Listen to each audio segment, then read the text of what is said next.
प्यारे दोस्तों, आपके अपने YouTube channel base of education Mantra में स्वागत है। तो प्यारे दोस्तों, हम कर रहे हैं सीटेट के लिए CDP के प्रैक्टिस सेट। ठीक है, तो पूरी वीडियो को लास्ट तक जरूर देखना और कमेंट करके ज़रूर बताना कि आपके कितने क्वेश्चन सही हो रहे थे। ठीक है, हर एक क्वेश्चन को आप करते जाना और नोट करते रहना। ठीक है, आपने अपनी तैयारी को बहुत अच्छे तरीके से कर लिया होगा क्योंकि समय बहुत कम है अब। ठीक है, आपके पास तो यहाँ पर हम 30 क्वेश्चन करने वाले हैं CDP के। ठीक है, एक एक क्वेश्चन को देखिएगा, बहुत ही अच्छे क्वेश्चन हैं जो एग्जाम में पूछे जाएंगे। तो वीडियो को लाइक शेयर जरूर करना और चैनल पर पहली बार विजिट कर रहे हैं तो चैनल को सब्सक्राइब कर लेना। इससे पहले हमने एक सेट को कर लिया ऑलरेडी, अगर आपने नहीं देखा है तो उसे ज़रूर देखिएगा। ठीक है, चलिए। तो यहाँ पर पहला क्वेश्चन है कि बच्चों द्वारा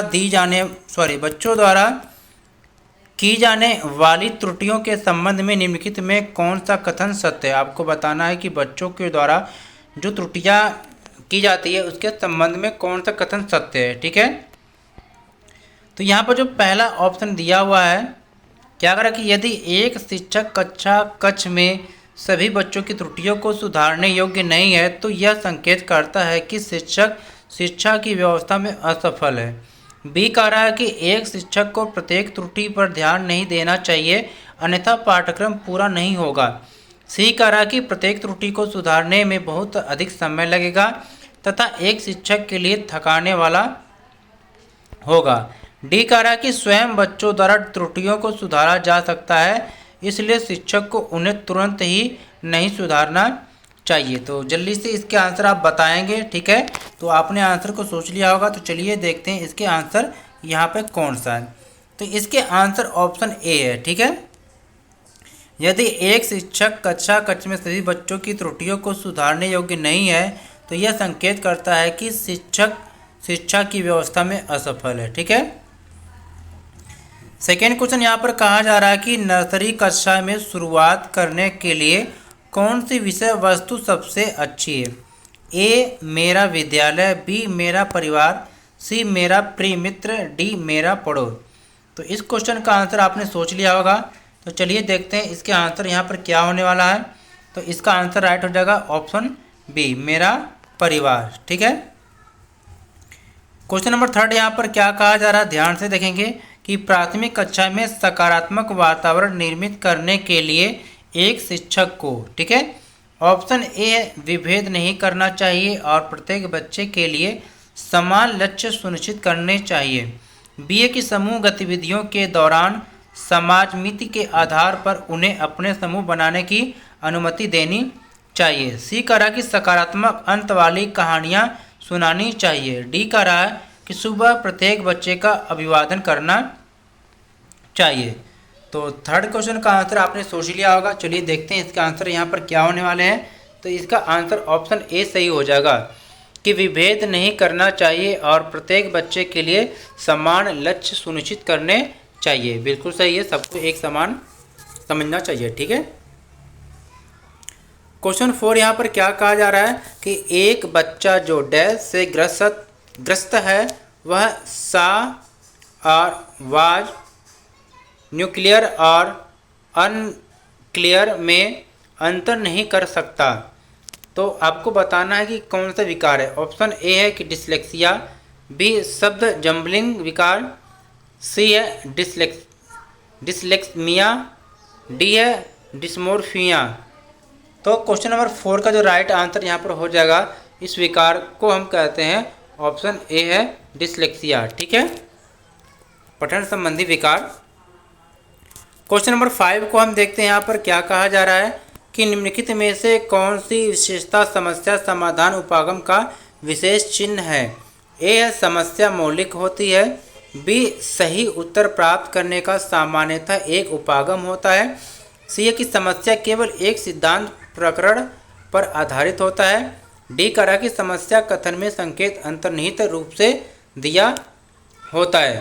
तो क्वेश्चन नंबर 5 का राइट आंसर यहाँ पर हो जाएगा ऑप्शन डी, समस्या कथन में संकेत अंतर्निहित रूप से दिया होता है। ठीक है, क्वेश्चन नंबर 6 को यहाँ पर देखते हैं, क्या कह रहा है कि प्रतिभाशाली विद्यार्थी ए शिक्षकों से स्वतंत्र होते हैं, स्वभाव में अंतर्मुखी होते हैं, अपनी आवश्यकताओं को दृढ़तापूर्वक नहीं कह पाते, अपने निर्णयों में आत्मनिर्भर होते हैं। तो क्वेश्चन नंबर 6 का राइट आंसर हो जाएगा ऑप्शन डी कि अपने निर्णयों में आत्मनिर्भर होते हैं। ठीक है, चलिए आगे देखते हैं। अगला क्वेश्चन है, यहाँ पर देखते हैं क्वेश्चन नंबर 7 कि चिंतन के सूचना प्रक्रमण सिद्धांत में निम्नलिखित चरण आते हैं। क प्रतिक्रिया क्रियान्वयन, ख प्रतिक्रिया चयन, ग श्रेणीकरण, घ पूर्व प्रक्रमण। अब इसमें इन चरणों का आपको सही क्रम बनाना है। ठीक है, तो चलिए देखते हैं। तो क्वेश्चन नंबर जो 7 है इसका राइट आंसर हो जाएगा ऑप्शन डी, यानी कि पहले कौन सा आएगा, घ आएगा। ठीक है, पहले घ आएगा, दूसरे नंबर पर ग आएगा।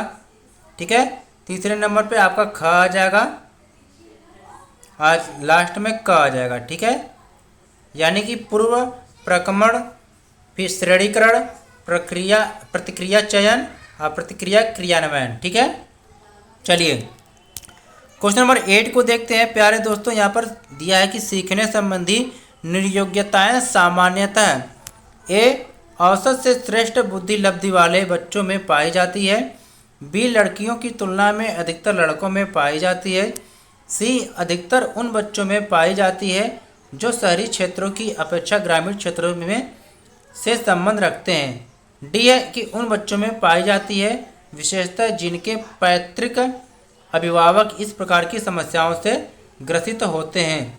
तो क्वेश्चन नंबर 8 है, इसका जो राइट आंसर हो जाएगा ऑप्शन डी कि उन बच्चों में पाई जाती है विशेषतः जिनके पैतृक अभिभावक इस प्रकार की समस्याओं से ग्रसित होते हैं। ठीक है, क्वेश्चन नंबर 9 को देखेंगे, लेंथी है, पढ़ेंगे आप कि मोनिका जो गणित की शिक्षिका है राधिका से एक प्रश्न पूछती है, राधिका से कोई उत्तर न मिलने पर वह तुरंत मोहन से दूसरा प्रश्न पूछती है। जब उसे महसूस होता है कि मोहन उत्तर बताने में संघर्ष कर रहा है तो वह अपने प्रश्न के शब्दों को बदलती है। मोनिका की यह प्रवृत्ति प्रदर्शित करती है कि वह ऑप्शन ए यहाँ पर दे रखा है कि इस तथ्य से पूर्णतः परिचित है कि राधिका सवालों के जवाब देने के योग्य नहीं है, बी अपने सवाल के प्रति थोड़ा घबरा गई है, मोहन का पक्ष लेकर लिंग भूमिकाओं में रूढ़िबद्धता को बढ़ावा दे रही है, डी करा कि राधिका को किसी उलझनपूर्ण स्थिति में नहीं डालना चाह रही है। तो क्वेश्चन नंबर 9 का आंसर आपने सोच लिया होगा, इसका राइट आंसर ऑप्शन सी हो जाएगा कि मोहन का पक्ष लेकर लिंग भूमिकाओं में रूढ़िबद्धता को बढ़ावा दे रही है। ठीक है, क्वेश्चन नंबर 10 को हम देखते हैं। क्या है कि सीखने के लिए आकलन निम्नलिखित का ध्यान रखता है सिवाय ए विद्यार्थियों की क्षमताएं, बी विद्यार्थियों की आवश्यकताएं, सी विद्यार्थियों की त्रुटियां, डी विद्यार्थियों की अधिगम शैलियां। तो क्वेश्चन नंबर 10 का राइट आंसर हो जाएगा ऑप्शन बी हो जाएगा यहाँ पर राइट। ठीक है, तो ऑप्शन बी सही हो जाएगा, विद्यार्थियों की आवश्यकताएं। ठीक है, अगला क्वेश्चन यहाँ पर है कि एक समान जुड़वा भाइयों में से एक को सामाजिक आर्थिक रूप से धनाढ़ परिवार द्वारा गोद लिया जाता है और दूसरे को एक निर्धन परिवार द्वारा। 1 वर्ष के बाद उनके बुद्धि लब्धांक के बारे में निम्नलिखित में से क्या अवलोकित होने की सर्वाधिक संभावना है। ऑप्शन ए है, यहाँ पर कह रहा है कि दोनों समान रूप से अंक प्राप्त करेंगे। धनी सामाजिक आर्थिक परिवार वाले लड़के की अपेक्षा निर्धन परिवार वाला लड़का अधिक अंक प्राप्त करेगा। सामाजिक आर्थिक स्तर बुद्धि लब्धांक को प्रभावित नहीं करता। निर्धन परिवार वाले लड़के की अपेक्षा धनी सामाजिक आर्थिक परिवार वाला लड़का अधिक अंक प्राप्त करेगा। क्वेश्चन नंबर 11 का राइट आंसर हो जाएगा ऑप्शन सी, यानी कि सामाजिक आर्थिक स्तर बुद्धि लब्धांक को प्रभावित नहीं करता है। ठीक है, आगे देखते हैं क्वेश्चन नंबर 12 को। निम्नलिखित में से कौन सा सूक्ष्म गतिक कौशल का उदाहरण है। ए दौड़ना, बी लिखना, सी चढ़ना, डी फुदकना। तो क्वेश्चन नंबर 12 का राइट आंसर जल्दी से आप बताइएगा। ठीक है, चलिए देखते हैं इसका आंसर क्या होगा। तो इसका आंसर हो जाएगा ऑप्शन बी लिखना। ठीक है, चलिए क्वेश्चन नंबर 13 को देखते हैं कि वाइगोत्स्की के सिद्धांत का निहितार्थ है। ए प्रत्येक विद्यार्थी को व्यक्तिगत रूप से दत्त कार्य देना, बी प्रारंभिक व्याख्या के बाद कठिन सवालों को हल करने में बच्चे की सहायता न करना, सी है कि बच्चे उन बच्चों की संगति में सरलतम रूप से सीख सकते हैं जिनका बुद्धि लब्धांक 85 से कम होता है। ठीक है, तो जल्दी से इसका आंसर आप देखेंगे तो इसका राइट आंसर हो जाएगा ऑप्शन डी, सहयोगात्मक समस्या समाधान। ठीक है, चलिए आगे देखते हैं। क्वेश्चन नंबर 14 को देखते हैं। यहाँ पर क्या कहा जा रहा है कि किशोर डैश का अनुभव कर सकते हैं। ए दुश्चिंता और स्वयं से सरोकार, बी है कि बचपन में किए गए अपराधों के प्रति डर के भाव, सी आत्मसिद्धि के भाव, डी जीवन के बारे में परितृप्ति के भाव। तो क्वेश्चन नंबर जो 14 है इसका राइट आंसर हो जाएगा ऑप्शन ए, दुश्चिंता और स्वयं से सरोकार।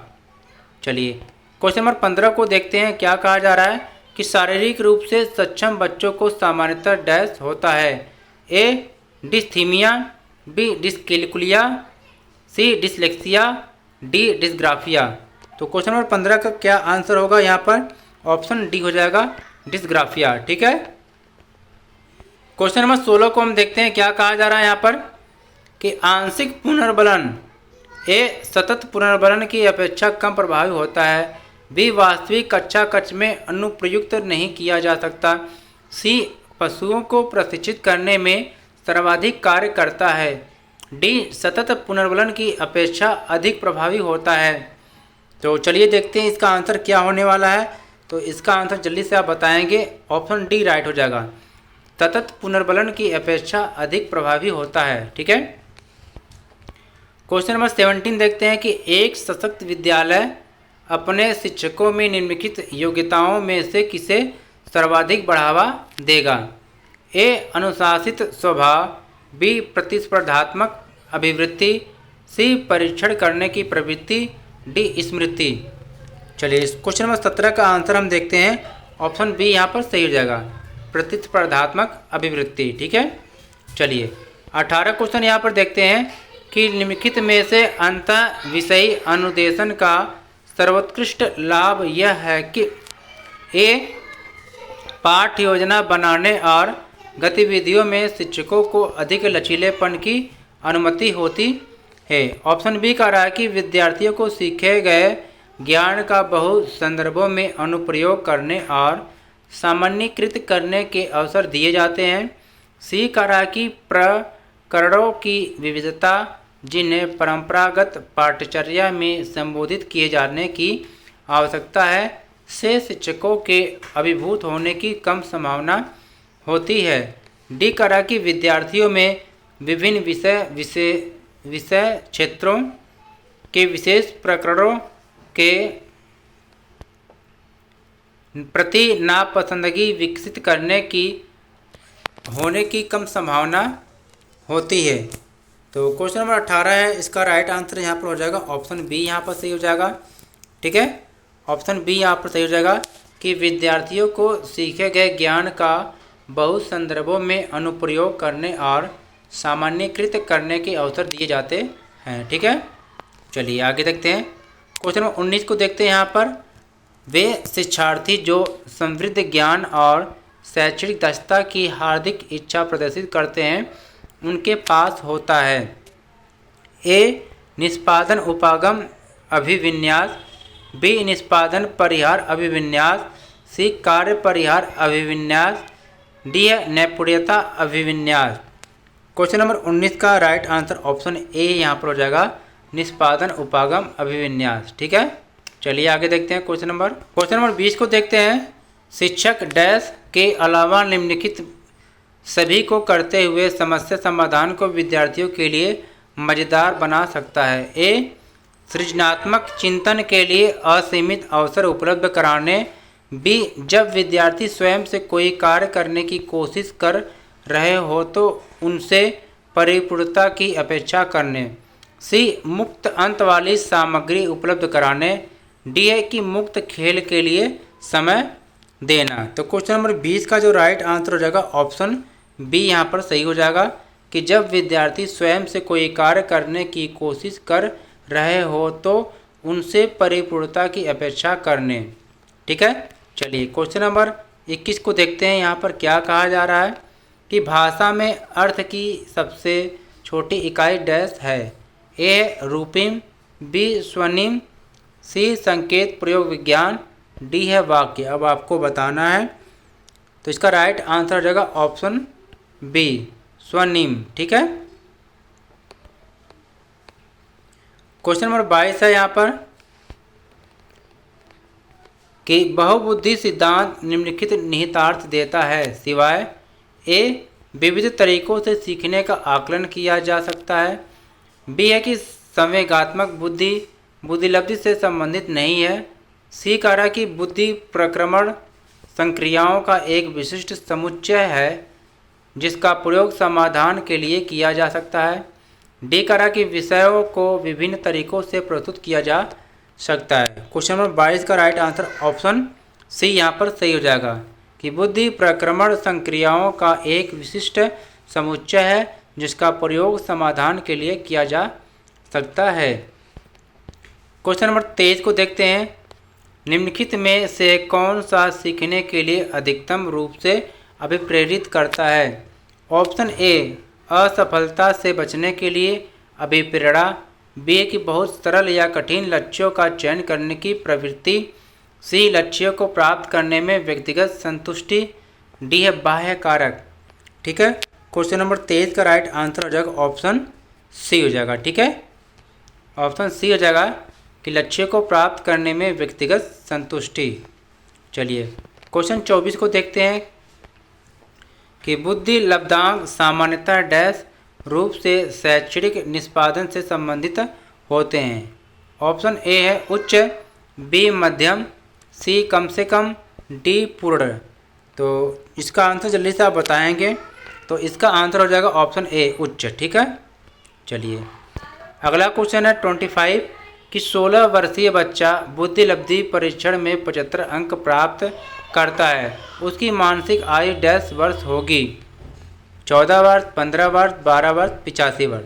तो इसका निकालने का फार्मूला आपके पास होगा। ठीक है, और इसके आंसर यहाँ पर हो जाएंगे ऑप्शन सी 12। ठीक है। चलिए क्वेश्चन नंबर 26 को देखते हैं कि विद्यार्थियों के पोर्टफोलियो के लिए सामग्री का चयन करते समय डैश का डैश जरूर होना चाहिए।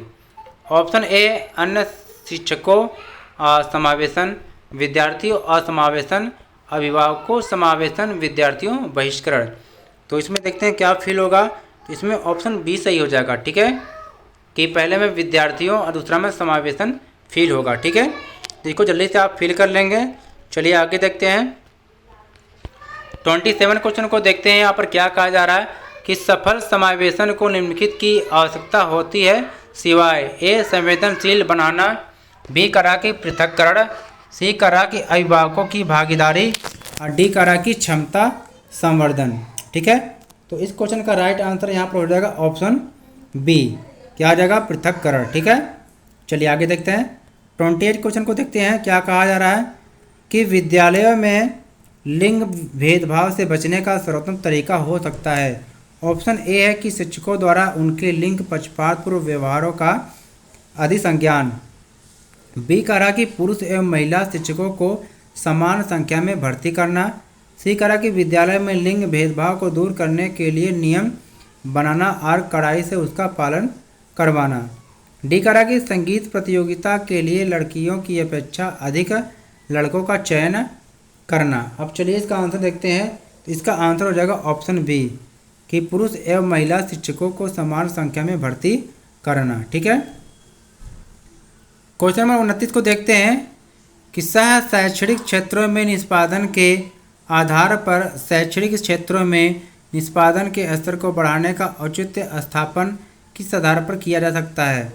ए है कि यह हाथ से किए जाने वाले श्रम के प्रति सम्मान विकसित करता है, बी करा कि यह व्यक्तिगत भिन्नताओं को संतुष्ट करता है, सी करा कि यह हास्यकृत विद्यार्थियों के लिए प्रतिपूरक भेदभाव की नीति का अनुगमन करता है, और डी यहाँ पर कह रहा है यहाँ पर कि यह सार्वभौमिक धारणा को सुनिश्चित करता है। तो 29 क्वेश्चन का राइट आंसर हो जाएगा ऑप्शन बी। ठीक है, इसका सही आंसर हो जाएगा ऑप्शन बी हो जाएगा कि यह व्यक्ति भिन्नताओं को संतुष्ट करता है। ठीक है प्यारे दोस्तों, यहाँ पर थोड़ा सा करेक्शन कर लेंगे आप। 28 क्वेश्चन में ऑप्शन ए राइट हो जाएगा। ठीक है, शिक्षकों द्वारा उनके लिंग पक्षपातपूर्ण व्यवहार को अधिसंज्ञान। ठीक है, 28 में ए सही होगा। ठीक है, चलिए आगे देखते हैं। 29 में सही हो जाएगा ऑप्शन बी। ठीक है, 29 में ऑप्शन बी सही हो जाएगा, यह व्यक्ति भिन्नताओं को संतुष्ट करता है। चलिए आगे देखते हैं। क्वेश्चन नंबर 30 को देखते हैं। यहाँ पर क्या कहा जा रहा है कि विद्यालय में नियमित उपस्थिति के लिए वंचित बच्चों को प्रोत्साहित करने का निम्नलिखित में से कौन सा तरीका सर्वाधिक उपयुक्त होगा। ए, आवासीय विद्यालय खोलना, बच्चों को विद्यालय आने की अनुमति न देने को कानूनन दंडनीय अपराध बनाया जाए। सी, विद्यालय द्वारा बच्चों को एकत्रित करने वाले एक व्यक्ति को नियुक्त किया जाए जो प्रतिदिन घरों से बच्चों को लेकर आए। डी कह रहा है कि बच्चों को आकर्षित करने के लिए प्रतिदिन 5 रुपया देना। तो क्वेश्चन नंबर 30 का राइट आंसर हो जाएगा ऑप्शन ए से हो जाएगा कि आवासीय विद्यालय खोलना। तो प्यारे दोस्तों, यहाँ पर हमने 30 क्वेश्चन कर लिए हैं सीडीपी के। तो जल्दी से कमेंट करके बताइए कि आपके कितने क्वेश्चन सही हुए, क्वेश्चन का लेवल कैसा था। ठीक है, आपकी तैयारी कैसी है। वीडियो को लाइक शेयर जरूर करना और इसी तरह से क्वेश्चन को देखने के लिए चैनल को सब्सक्राइब कर लीजिएगा। Thanks for watching.